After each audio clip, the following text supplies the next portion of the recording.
Long ago, the cool night breeze carried danger through an open veranda. Two venomous snakes slithered inside, moving silently toward a sleeping baby. These vipers were assassins sent by Hera, the queen of heaven. The child's mother was a mortal woman, but his father was Zeus, the lord of heaven. Driven by pure jealousy, Hera wanted her husband's illegitimate son dead. As the snakes reared up to strike, the infant awoke. Instead of crying, he shot his hands forward and grabbed both vipers by the neck. By the time his nurse rushed into the room, the baby Heracles had shaken both snakes to death, proving he already possessed godlike strength. Hera learned a harsh lesson. She could not destroy his physical form. So she decided to attack the one vulnerability he had left, his mind. From his very first breaths, Heracles was locked in an asymmetrical war. His life would be an endless struggle against gods who actively wanted him dead and controlled the rules of his reality. Heracles grew into a towering, unmatched fighter. He defended the city of Thebes from attack, married the king's daughter, and became a beloved hero to the people. But Hera had not forgotten him. From Olympus, she planted the seeds of madness in his mind, plunging him into a miserable, terrifying state. The ancient Greek playwright Euripides captured this exact divine tactic in a famous line: "He whom the gods wish to destroy, they first drive mad." Seeking a cure for his cursed mind, Heracles' wife consulted the oracle of Delphi. The oracle laid out the terms. Heracles could free himself, but only by performing 10 impossible labors in the service of mankind. He had to present himself to a mortal king named Eurystheus, the ruler of Tiryns in Mycenae. Eurystheus would be the one to design these deadly tasks. Heracles stepped straight into a legalistic trap. The trials were set by the gods, overseen by a mortal proxy, and entirely designed to guarantee his failure. The first task seemed straightforward: hunt and kill a man-eating beast known as the Nemean lion. But when Heracles found it, his powerful arrows simply bounced off its chest. The lion's hide was completely impervious to weapons. Realizing his bow was useless, Heracles cornered the beast by blocking one of the exits to his cave. He crept inside, grappled the lion, and choked it to death with his bare hands. Heracles returned to Mycenae wearing the impervious lion's skin as a cloak.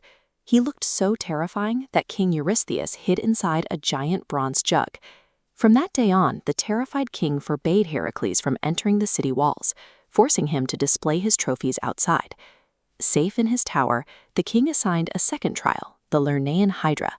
This was a giant swamp snake with multiple heads, and every time you cut one off, 2 more grew in place. Brute force was failing, so Heracles adapted. He enlisted his nephew, Iolaus. While Heracles lopped off the monster's heads, Iolaus jumped in with a burning torch to cauterize the stumps before they could sprout.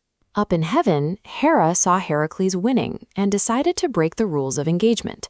She sent a giant crab to attack his ankles, turning the fight into a 2-on-2 ambush.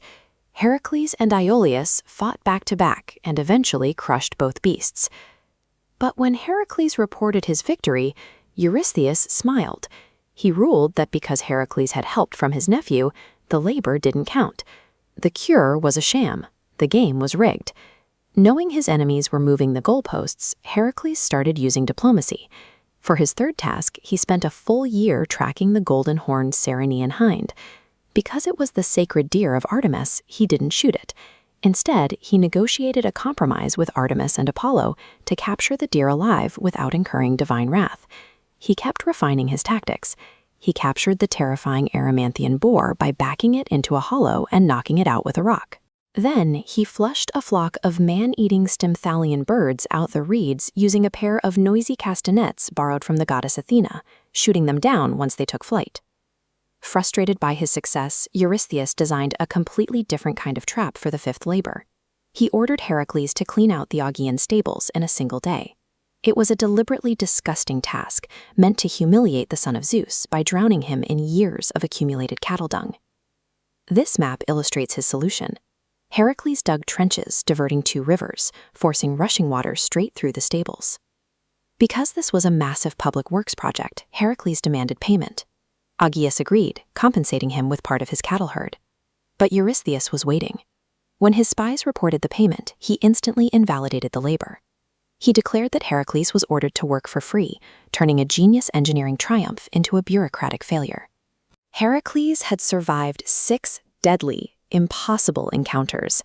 But because Eurystheus had disqualified the Hydra and the stables, the 10 tasks had now unfairly expanded to 12. He spent a year tracking deer, redirected entire rivers, and fought through divine ambushes, yet his progress was repeatedly erased by technicalities. Every time he solved a problem with force or intellect, the system changed the definitions of success to ensure he remained enslaved. He remains an enduring figure of defiance. Exiled from Mycenae, he is forced to stand battered outside the hostile stone gates of a city that fears him, reporting to a king who despises him. And with 6 labors down, his ordeal is only half over.